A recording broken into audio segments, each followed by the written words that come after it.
On the 14th of September 2017, Taylor Wright, a private investigator, was reported missing, and her best friend, Ashley MacArthur, was named as a person of interest in the case. Eventually, Ashley and her husband, Zach MacArthur, were interrogated for the crime. Soon, it was clear to Zach that his wife was the murderer. What was his reaction, and what did he do afterwards? This is what happens when a husband discovers that his wife is a killer. In 2017, Taylor Wright, a 33-year-old police officer turned private investigator, had a fallout with her husband, Jeffrey Wright. The two divorced, and Taylor moved to Pensacola, Florida with her new girlfriend, Cassandra Weller. Apart from her girlfriend, she was also close to Zach MacArthur, who is also a private investigator, and his wife, Ashley MacArthur, who is a crime scene investigator. While life was not harsh on Taylor, despite a recent divorce, everything changed on September 8th of 2017, when Taylor suddenly vanished. The day began for Taylor Wright just like any other normal day. She had spent quality time with Cassandra in the early hours of the day until she mentioned her plan to go out. That was that. She was like, okay, well, Ash is coming over. We're going to go to Ash's bank and we're going to pick up my money and stuff out of the safety deposit box. That was the last time Cassandra ever heard from her girlfriend, apart from text messages that seemed a bit off.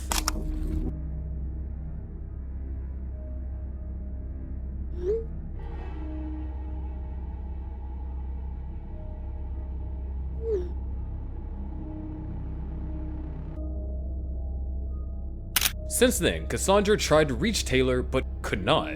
She called Ashley, who was believed to be the last person who saw her, but Ashley said she knew nothing about Taylor's whereabouts.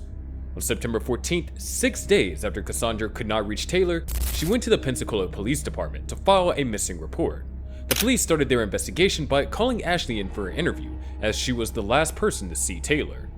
Ashley maintained that she didn't know Taylor's whereabouts, and she did all that very calmly.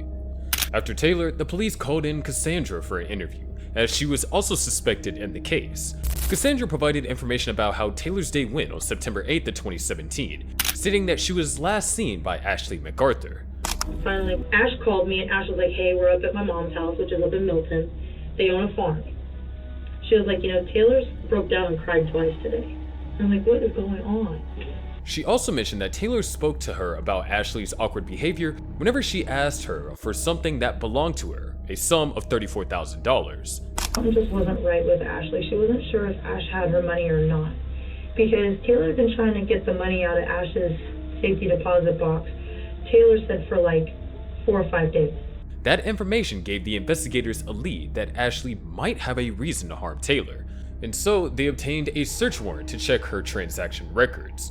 They discovered that on April 16th of 2017, that Ashley had deposited a cashier's check for $34,000 in Taylor's name into her bank account. She then lifted it out the bank and placed it in a safe deposit box. Also, there was a signature discrepancy, which suggested that Taylor's signature was forged. That way, Ashley moved from a person of interest to a murder suspect. Her phone location history was also collected, and it shows that she was around a large farm property that belonged to her family in Cantonment, about 30 miles away from where she told Cassandra they had to stop. On October 19th, investigators obtained a search warrant to search the property in hopes of finding anything that connected Ashley to the incident, and while the search was going on, the police called Ashley in for another interview. Still, Ashley maintained that she was innocent. Do you know who harmed Taylor? No, I don't. I don't believe Taylor's been harmed. I think Taylor's doing what Taylor does. The investigators started to pick out discrepancies in the statements and then asked her about Ashley's money. We found some bank records that drew some questions. Can you tell me anything about you and Taylor and any sort of involvement with any businesses? What happened to this money after you left? A lot of it I used because it was payment for it. When we started plotting all the phone calls that you and Taylor were making that day, there were some discrepancies in what you had told us. Where is Taylor at? I have no idea. You need to tell us where she's at. I don't know where Taylor is. I don't have a clue.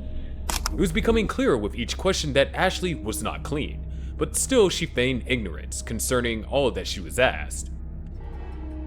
It says Taylor's name, but it doesn't really look like her signature. Would you have maybe wrote her name on there by chance? Probably not. Is that clearly Taylor's signature? The search team had not found anything usable, so the investigators decided to use information about the search to get a reaction from Ashley. So you're the only one that was with her on this day at this farm that you did not disclose to us?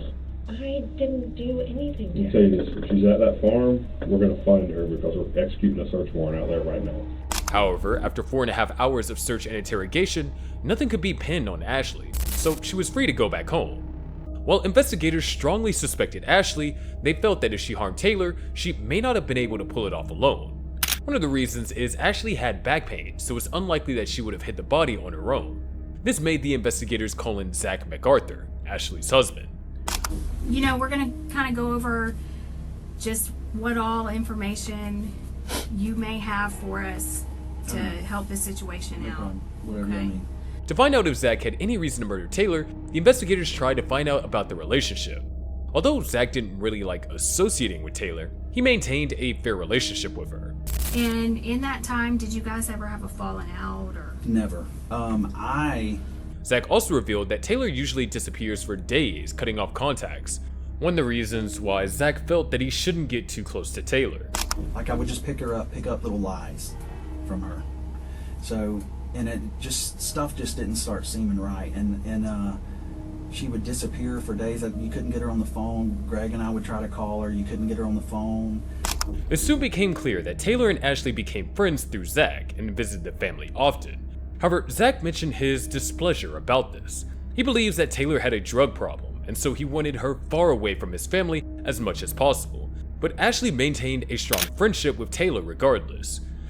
Now, do you know if Ashley and Taylor continue to Yeah, keep a relationship? They did. And Ash is the kind of person that will go out of her way to help anybody. Going further, investigators tried to get his account on his location on September 8th of 2017. And that was when he provided other information that complicated things for Ashley.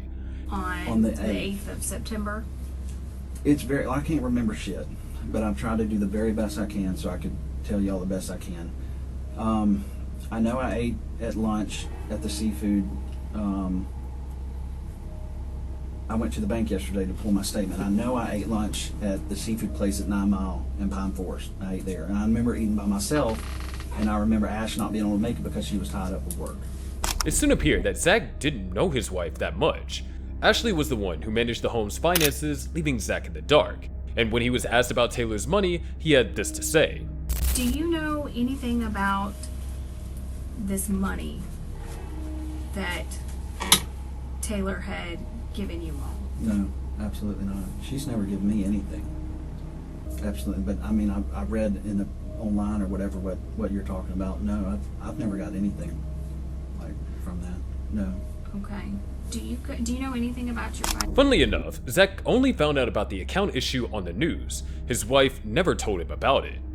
Well, and going back, the reason why I asked you about if you'd ever signed a signature card or anything, because you, Ashley, and Taylor were all on an account together. Yeah, I asked the lady at the bank that yesterday. I asked her because I read that online, and I said, what account am I supposedly on with them two?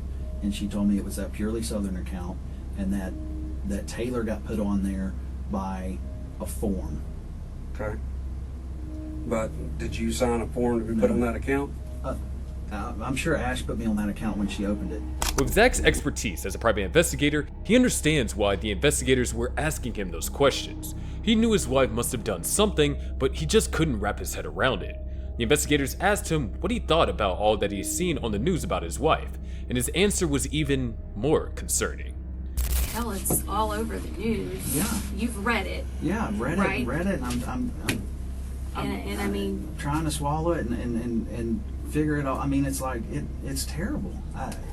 It sucks. but you've read it, so you know at least some of the details. And All I know is what I've read. Let her on- finish your question. and just based upon that and your knowledge of the job that we do and the job that you used to do, what's your thought?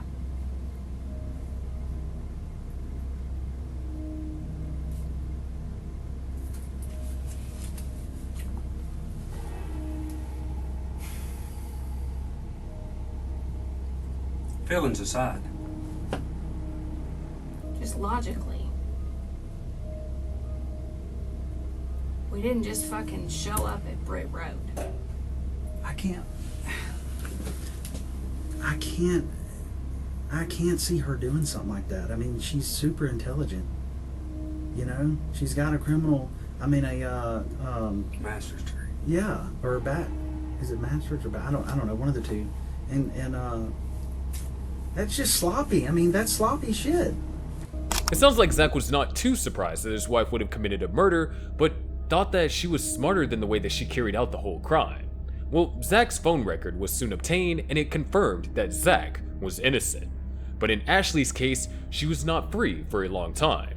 While the search team was looking through the woods surrounding the farm's property, they discovered a pile of fresh-looking potting soil and concrete covered by branches in the most random place. There, they uncovered a human skull, and they wouldn't dig for long before they found the rest of the human skeletal remains. All they knew was that it belonged to a young woman because it had decomposed beyond recognition. After digging more, they found a necklace that the investigators had seen on one of Taylor's pictures. Immediately, Ashley was arrested and charged with first-degree murder. She was ordered to stand trial, but before then, she was sentenced to 7 years in prison for a separate crime. In the 2 years leading up to Taylor's murder, Ashley had skimmed thousands of dollars from jukeboxes that her family businesses had rented to various bars. For that, she was convicted of racketeering and organized fraud. Ashley's trial shed more light on the case as prosecutors gave the court a detailed report on what had happened. It was revealed that Ashley was trying to fix her financial issues with Taylor's money, and she murdered Taylor because she could not afford to repay her. At the end of that trial, Ashley's fate was read to her. After having been found guilty beyond a reasonable doubt by a jury of your peers of first-degree premeditated murder with a firearm,